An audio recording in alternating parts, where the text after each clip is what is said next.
Love is supposed to be built on a foundation of trust. But what happens when that trust is broken? In today's story, we'll step into a whirlwind of emotions where lies and betrayal blur the lines between love and deceit. With every twist, the characters are forced to face painful truths, and the question arises, can love truly survive when it's built on a lie? Stay with us as we unfold this powerful story, one that will make you reflect on the true meaning of loyalty and honesty in relationships. If you enjoy this story, don't forget to like, subscribe, and leave a comment to let us know your thoughts. I never imagined my life would fall apart the way it did, resembling a bizarre tale you might read at 2 in the morning on Reddit. But I'm posting it here because I might go crazy if I don't. I'm 34 years old, and my name is Ethan. I believed that my wife, Sophia, and I had created a life together for the previous 8 years. She is 31 years old, gorgeous, endearing, and the type of lady who could effortlessly take over a room. Before the night, I discovered she wasn't. I believed she was my soulmate and my lifelong companion. It all began with an emotion.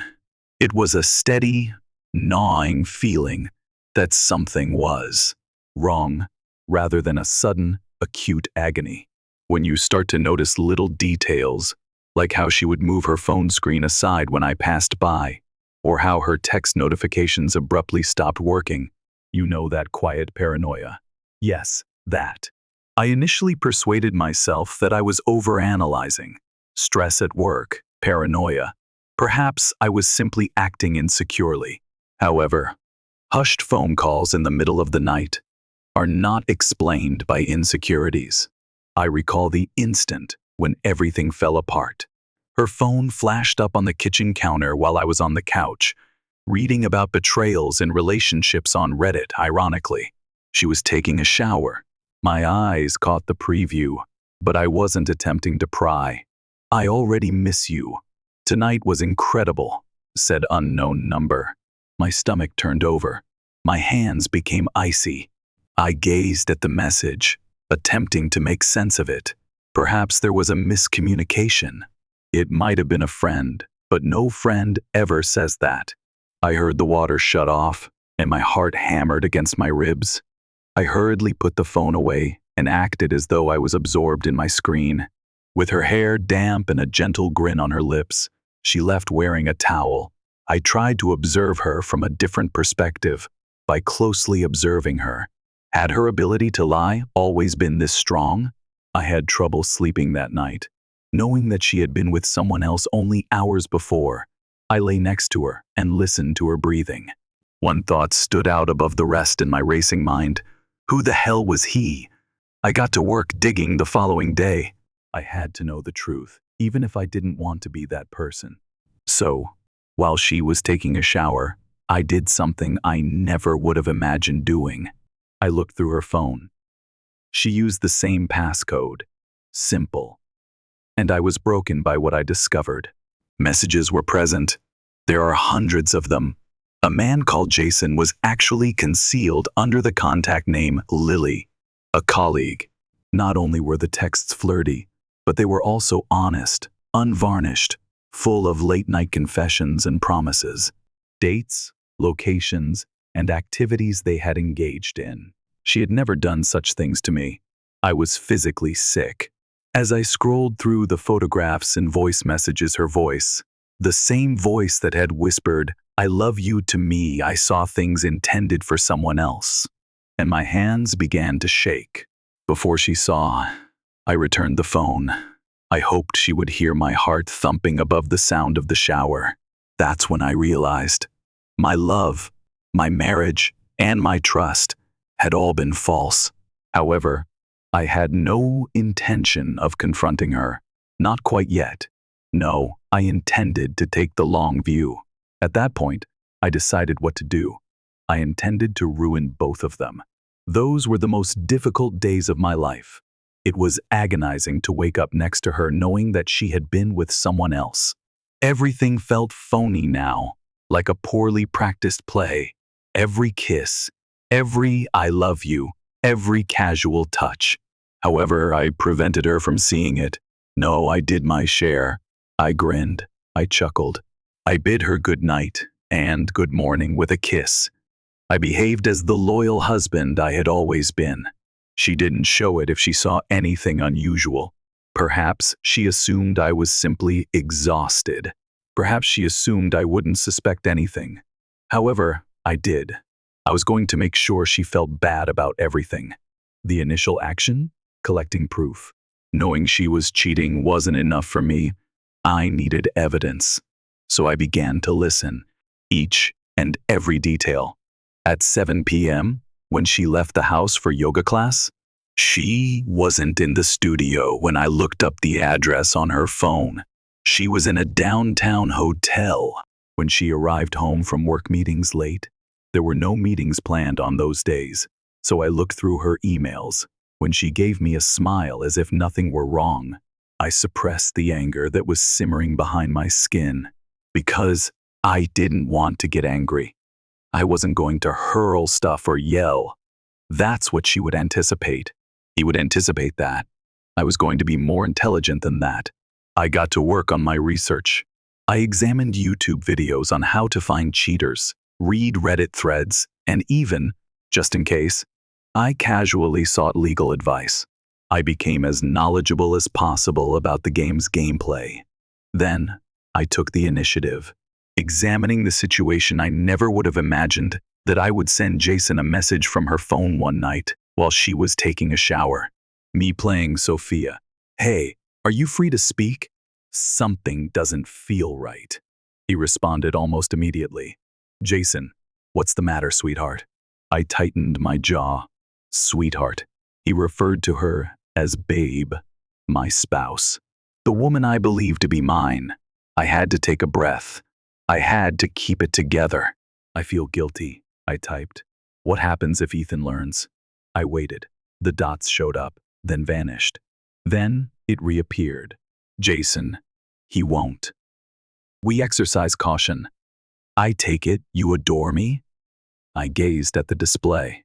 She had declared her love for him. I needed more, but I should have stopped there. "Me, yes. But do you think he has any suspicions?" A pause. Next, "Jason, no. He has no idea." "Babe, you're an excellent liar." Something broke inside of me. This was something colder, not shattered or broken. More restrained.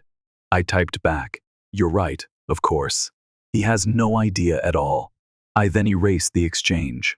Every single syllable, every message, lost, as if it had never been. I took a big breath, returned her phone to its original location, and left the room as if nothing had happened, because I wasn't prepared to face her just yet, even though it killed me on the inside. Not until everything I needed was in my possession.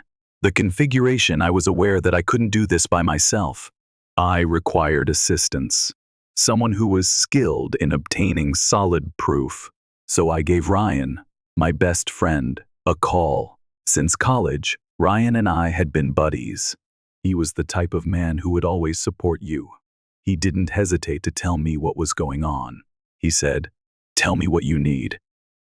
I told him that I required images, videos, and timestamps as proof. I had to catch her red-handed. What about Ryan? He gave it his all. We made a plan. I put a tiny GPS tracker in her car. It's not against the law, just a way to find out where she goes. When she went on her little meetings, Ryan, who had a good camera and a talent for getting the angles just right, would follow her. We needed to exercise patience. We needed to exercise caution. Then we struck gold one Friday evening. Checkmate.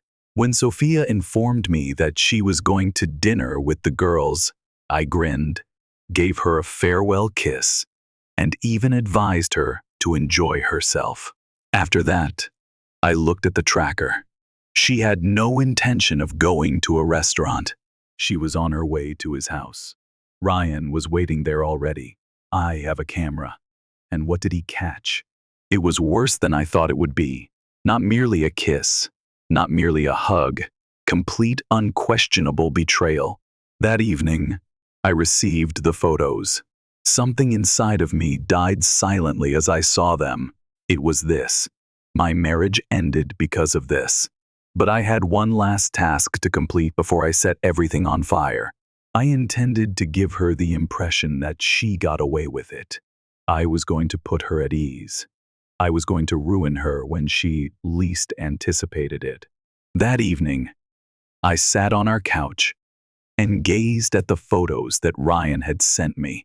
My wife, with whom I had assumed I would spend my later years, became inextricably linked to another guy. Each picture was like a scar that would never go away. I didn't cry, though. I refrained from screaming. I had no feelings. Or perhaps my body simply shut down since I felt everything at once. In any case, I was certain that I couldn't allow her to witness my breakdown. Not quite yet. So I did my part. Her hair was a touch untidy, and her perfume was a bit too potent, masking the smell of someone else when she got home that evening. She gave me a smile, as if she hadn't just spent hours having sex with another man. I returned the smile. "Did you enjoy yourself?" I asked in a steady, easy voice. She kicked off her heels and nodded. "Yeah, I had a great time with the girls. Tell a lie." I gave a nod. "That's fantastic. That you're taking some time to yourself is fantastic." She smiled, came over, and planted a kiss on my lips. I gave her a kiss in return, and for that, I detested myself. Advancing her, I made her life too simple over the course of the following few days. I advised her to get out more often, urged her to unwind following work, even began preparing dinner more frequently to relieve her of the burden. And she devoured it. She believed she had me completely enamored. She believed that I was the ignorant spouse, the naive, affectionate idiot who would never notice the knife she had embedded in my back. However, she was just causing her own demise. Behind the scenes, Ryan and I worked in silence. He trailed behind her, recorded every encounter, every kiss that was stolen, and every trip to the hotel. We accumulated a ton of evidence, including videos, timestamps, and texts. And after I had everything, the stage needed to be set. The ideal trap, I meticulously planned it. Don't make snap decisions. No careless altercations. This had to be flawless. I therefore asked her parents to join us for supper. They loved me, had always. In some perverse way, I used to think that I was the best thing that had ever happened to their kid, and they felt that way too. I checked to make sure everything appeared normal. I poured the wine, prepared her favorite meal, and played the loyal husband flawlessly. She talked about how blessed she was to have such a lovely marriage, while she sat there drinking and laughing. "And me?" I grinned. I gave a nod. I cooperated. Then I took out my phone just when she didn't expect it. "Sophia," I began in a steady, serene, and almost too steady voice. "Could you elaborate?" I swiveled the screen in her direction. She and Jason were entangled in the front seat of his car, like teens skulking around, and it was all captured on camera. The room fell silent. Her dish clattered on her mother's fork. The color left her father's face. "Sophia?" She merely gazed, wide-eyed. The breath caught, like a headlight blinking deer. "Ethan," she began, her voice trembling. I stopped her in her tracks. I scrolled. One more video, one more image, text messages, data makes calls, location information. Evidence that this was not an isolated error. This was years, months of deception. In front of me, I saw her fall apart. She let out a gasp, made a move toward my arm. "I can clarify." As if her contact had burned me, I retreated. "Can you?" Despite the quietness of my voice, every syllable was sharp, because it seems pretty damn obvious to me. Her father's hands were shaking as he turned to face her. "Tell me this isn't real, Sophia." She parted her lips, shut them, and then she did the worst thing she could. She broke down in tears, not because of guilt, not because of embarrassment, fearful. She was aware that everything had suddenly been lost. The repercussions, her parents were appalled, as if it were her fault that her daughter ended up this way. Her mother grieved at the table and apologized to me. Her dad? Quiet, chilly. More painful than any knife was the disappointment in his eyes. Sophia, too? When found cheating, she tried to turn the tables on me, as all cheats do. You failed to support me, Ethan. You were constantly working and preoccupied, and I chuckled. In fact, I laughed. Don't, Sophia. I pushed my chair back and stood up, shaking my head, and said, don't even try. You made this decision. You made the decision to deceive me, lie, and sneak around. You want to blame me now? Her weeping became more intense. Desperate for anyone to support her, she turned to face her parents. However, nobody did, since she was at fault. And now? She had to deal with it now. I looked at her dad. I'm going to file for divorce tomorrow morning. His jaw clenched as he nodded. I get it. With a shattered sob, Sophia reached for me one final time. Please, Ethan, I moved away. I was finished. Sophia, enjoy your freedom, I remarked in a chilly tone. You put up a great fight for it. I turned to leave after saying that. Since I didn't simply win, I cut her off. That evening I left and never turned around. I took a big breath as soon as I stepped outside, as if I had been drowning for months and had finally surfaced. I felt nothing but fire inside, even as the chilly night air touched my skin. Betrayal was no longer the only issue here. Justice was at issue here. I was going to see the house of falsehoods that Sophia had constructed burn. The divorce documents. The following day, I woke up early. Although I didn't need to, I didn't get much sleep. Adrenaline was sufficient. I told my lawyer everything when I called him first thing in the morning. Since I had spoken with him weeks prior, he already knew most of the details. All I had to do now was formalize it. She will fight it, my attorney cautioned.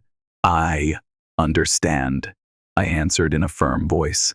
However, I have the advantage. And I did. Sophia had little leverage with the evidence Ryan and I gathered. No lies to tell. There was no way to change the story to her advantage. My phone exploded as soon as she was issued the papers. Makes calls, voicemails, text messages. I didn't respond. However, one message was particularly clear. Sophia, we must speak. Ethan, please. Just one discussion. I looked at it for a while. A tiny, sinister part of me wanted to know how far she had fallen, but my instinct urged me to ignore her. I responded with an SMS me. An hour. Coffee shop.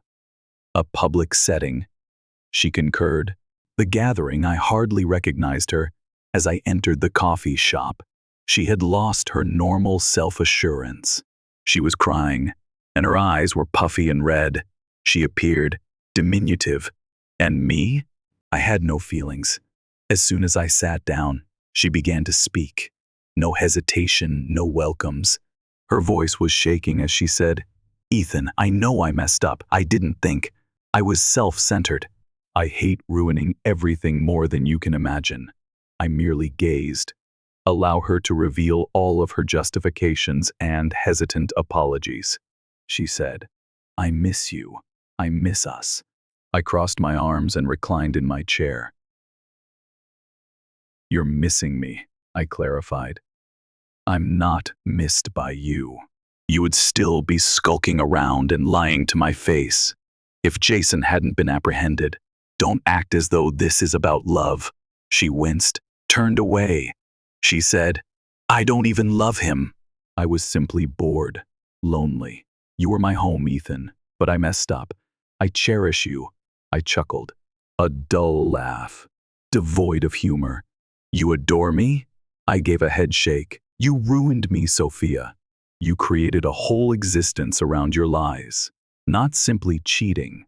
And you want to return now that it's all gone? Her eyes welled with tears once more. I'll stop at nothing. she said. Anything to make this better. I gazed at her for quite a while. I leaned in after that. Sophia, you've already done everything. And for that reason, this cannot be resolved. Her face fell apart. I got up and went to get my coffee. As I turned to go, I whispered, "Good luck with Jason. You'll require it." Her life disintegrates. She did require it too. I wanted to know that karma was working. So Ryan kept an eye on her for me, not because I was obsessed. Oh, it was. Jason? The fun of sneaking about was gone. And he didn't want the burden of a broken lady who had just lost her husband. So he departed as soon as he learned she was no longer unavailable. Her parents? They were enraged. Not only did she cheat, but she also made them feel ashamed. She was essentially disowned by her father. Her mom ceased phoning. Friends? As it happens, the majority of them were our friends rather than hers. When word got out, people started to turn away. A woman who would betray her husband in such a way was not someone anyone wanted to be close to. And, in terms of money, she was in a bad spot, since I had taken a long-term approach. Before I filed for divorce, I had compiled all of the documentation, including bank statements, spending records, and evidence of her adultery. And I took most of our assets with me, since my lawyer was cutthroat. She received nearly nothing. She moved to a small apartment on the shady side of town from our lovely house. Her car had to be sold. She had to make a fresh start. And she became aware of something for the first time. She had never had anything better than me. She also tossed everything away. Finalization. Months went by. I went on. She sent me one final text one evening. "Sophia, I apologize. I wish I could take everything back." I didn't respond, because it didn't matter in the end. She had to deal with the fallout from her deeds. And me? At last, I was free. I felt lighter than I had in years as I left the courthouse on the day my divorce was finalized. No more falsehoods. Stop second-guessing yourself. I will no longer share a bed with someone who has deceived me. I had freedom. Leaning against his car and holding 2 cigars, Ryan was waiting outside. He handed me one and said, "You did it, man." I turned the little roll of tobacco between my fingers and took it. "Yes," I muttered, feeling the gravity of the situation. Yes, I did. Silently, we watched folks arrive and depart. Sophia wasn't present since she was too embarrassed to appear in court and had signed the documents remotely. She ought to be.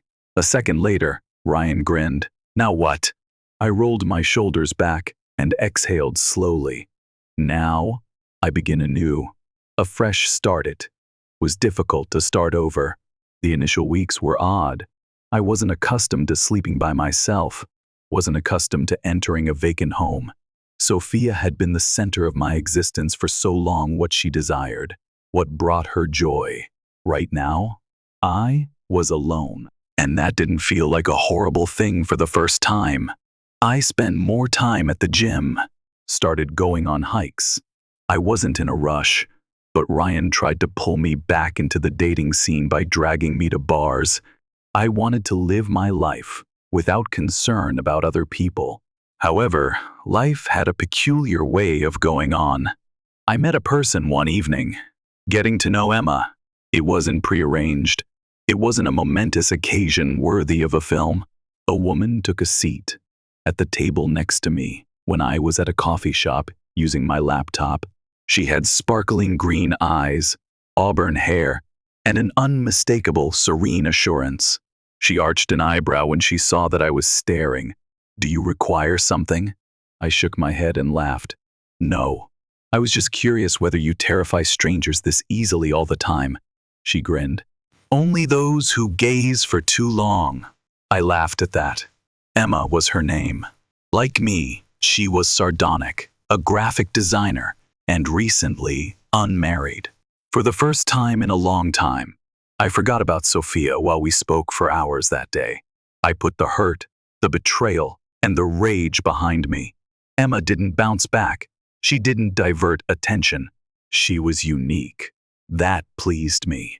Sophia's final hurried effort, Sophia, managed to infiltrate my history just when I believed I was finished with it. I received a call one evening from an unidentified number. Thinking it was spam, I let it ring. However, a text message appeared a few seconds later. Sophia, Ethan, please, listen to me. I debated whether to ignore the message as I gazed at it. However, curiosity prevailed. Me, what are you looking for? It was a minute before she answered. Sophia, you are missed. I've evolved. I've been regretting my big mistake every day ever since. Could we simply have a conversation? Would you please? I shook my head and let out a breath through my nostrils. Months had passed. After all, I believed she had moved on. Now, though, she was here, clinging to what little she had left. She desired my return. However, I had already left. I typed a brief response. Me, Sophia, you made a decision rather than making a mistake. Again and again. You now have to put up with it. The same as I did. After that, I blocked her number, because I'd squandered enough of my life on her already. The finest retaliation I ultimately recovered, but it took a while. I left the house we shared and made a new life for myself somewhere else. As Emma and I continued to see each other, a genuine relationship began to develop. Sophia, too, she vanished into the past, where she was supposed to be. Ryan gave me a Facebook screenshot one day. Sophia was the one. Unmarried, bitter, sharing mysterious sayings about losing the best thing she ever had. I merely chuckled. Since the truth was straightforward, not wrecking her life was the finest form of retaliation. She wasn't suffering because of it. It was going forward. It was joy. I was, too. I was genuinely delighted for the first time in a very long time.